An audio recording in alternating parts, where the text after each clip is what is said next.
Hi guys, তোমরা সবাই কেমন আছো? আজ আমি চলে এসেছি আবার একটা নতুন ব্লগ নিয়ে। আজ ছিল আমার দিদির ছেলের, আমার বোনুর জন্মদিন। তো আজকে আমরা সকাল সকাল, মানে খুব সকাল না, তাও মোটামুটি সকাল সকাল রেডি হয়ে আমরা ওদের বাড়ি পৌঁছে গেছিলাম। এই দেখতে পাচ্ছ, মা, আমার এক কাকিমা, আমার বাবা সবাই যাচ্ছে। এই যে আমি একটু সাজুগুজু না করলে চলে, আজকে আমার বোনের জন্মদিন বলে কথা। দেন আমরা যখন উঠলাম ওদের বাড়িতে, এই যে দেখতে পাচ্ছ এখান দিয়ে যাচ্ছি লিফটে করে। ওঠার পরে বার্থডে বয়ের জাস্ট রিয়াকশানটা সবাই দেখো, মানে চিৎকার করে নাচানাচি, ওর সব কিছুতে এত আনন্দ, ও মানুষজন এত ভালোবাসে, ওর একেবারে আনন্দ আর কুলাচ্ছে না। তার মধ্যে ওর দাদা এসছে, মানে আমার বাবা, যাকে ও প্রচণ্ড ভালোবাসে। দেখতে পাচ্ছ সবাইকে নিয়ে জাস্ট ও কোথায় থাকবে, কোথায় রাখবে সবাইকে, কোথায় দাঁড়াবে, কোনো ইয়ত্তা খুঁজে পাচ্ছে না। এই যে আমি ওর হাতে গিফটটা তুলে দিয়েছিলাম, এটা আমার আর আমার হাজব্যান্ডের তরফ থেকে ছিল। অ্যান্ড এই যে ওর বেস্ট গিফট, সেটা হচ্ছে বাবা ওকে দিয়েছে। ওর একটা স্পাইডারম্যানের খুব শখ ছিল, বাবা সেটা ওকে কিনে দিয়েছে। স্পাইডারম্যানটাকে তো আচ্ছা করে পিটিয়েছে, তারপরে যাই হোক ওর খুব পছন্দ হয়েছিল। একে একে সবাই আমরা ওকে গিফট দিলাম। গিফটসগুলো দেখে তো ওর খুবই পছন্দ হয়েছে। দেন আমাদের কাকিমাও গিফট দিয়েছে, বাবা গিফট দিয়েছে। এই যে দেখতে পাচ্ছ আমার গিফটটা নিয়ে অনেকক্ষণ ধরে নাড়াচাড়া করছিল, খুলতে পারছিল না। তারপরে ওর ঠাকুমা ওকে হেল্প করলো আমার গিফটটা খুলতে। হাসি দেখো মুখে, যেন একেবারে 7 রাজার ধন মানিক পেয়ে গেছে। যাই হোক, তো গিফটটা খুলে আমি ওকে একটা স্কুল ব্যাগ গিফট করেছি, যেহেতু ও এখন বড় হয়ে গেছে, এবছর 5 বছর সম্পূর্ণ করলো, স্কুলে পড়ে। তো আমার খুব ইচ্ছা ছিল এমন কিছু দেবো যেটা ও ব্যবহার করতে পারবে, যেটা নষ্ট হবে না খুব শিগগিরই।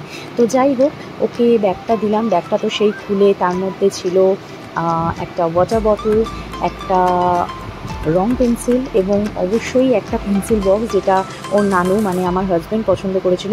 ওর মেশোকে নানু বলে ডাকে আর আমাকে মিনি বলে ডাকে। তো দেখতে পাচ্ছ জিনিসগুলো খুবই পছন্দ হয়েছে। সব কিছুই খুলে খুলে ঘেটে ঘেটে দেখছিল, মানে কোনো কিছু নিয়েই ও একবারে রেখে দিচ্ছিল না, যেটা আমার খুব ভালো লাগে। ঠিক এই স্বভাবটা আমারও ছিল, জানো তো। কেউ আমাকে গিফট দিলে সেই গিফটটা কতক্ষণে খুলে আমি দেখবো, এটাই ছিল আমার মেন মোটো। যাই হোক, তো এটা দেখার পরে ও আমার বাবার কাছ থেকে পেয়েছে অনেকগুলো জামা। সেই জামাগুলো খুলে খুলে দেখার চেষ্টা করছিল। তার সাথে আমাদের যে কাকিমা গিয়েছিলেন আমাদের সাথে, সেই কাকিমা দিয়েছেন ওকে একটি জামা, সেই জামাটাও খুলে দেখছিল। প্রচুর জামা পেয়েছে, 4-5টা তো জামাই পেয়েছে।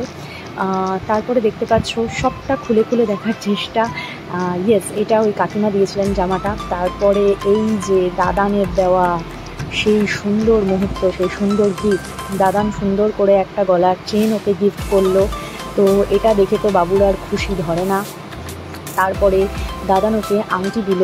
হ্যাঁ, এই আংটিটা বাবার কাছে ছিল, ওর খুব ছোটোবেলার আংটি। তো বাবা ওকে 5 বছরের জন্মদিন উপলক্ষে সেই আংটিটা ওকে পরিয়ে দিল। তো তোমরা দেখতে পাচ্ছ বাবুর তো খুশি মনে হচ্ছে না। তো আঙুলটা একটুখানি ছোটো হয়েছিল, কিন্তু সুন্দর লাগছিলো। যাই হোক, চলে এসেছিলো আশীর্বাদ পর্ব। এটা আমার দিদি, ওর মা ওকে আশীর্বাদ করছে, পেছনে ওর ঠাকুমা, ওর বাবা দাঁড়িয়ে। এই যে ওর বাবা ওকে আশীর্বাদ করছে, এবং আশীর্বাদের সময় ওর মুখে হাসি দেখো। তখন কিন্তু প্রচুর খিদে পেটে নিয়ে বসে আছে বাচ্চাটা। এই যে আমার মা, তিনিও দাঁড়িয়েছিলেন আশীর্বাদ করবেন বলে। আমার বাবা, উনিও আশীর্বাদ করেছেন। ওনার সবথেকে জীবনের প্রিয় মানুষ হচ্ছে ওনার নাতি। আশীর্বাদ করার পর্ব। দেন কে এলো দেখি।